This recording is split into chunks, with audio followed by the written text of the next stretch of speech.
मौसम की क्या है सूरत हाल? बादल और सूरज खेलेंगे आंख मचोली या बरस पड़ेंगे बादल? आज मौसम कैसा रहेगा? महकमा मौसमियात ने क्या पेशगोई की, देखिए इस वीडियो में।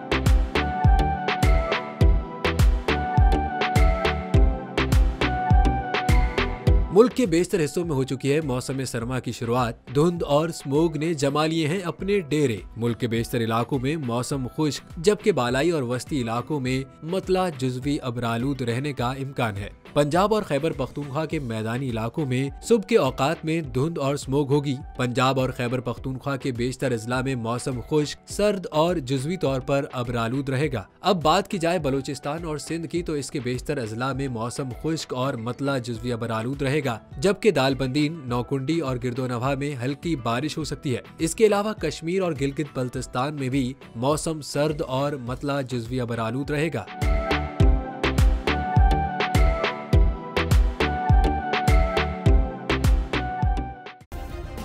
सब्सक्राइब करें और बेल दबाएं ताकि कोई खबर रह न जाए।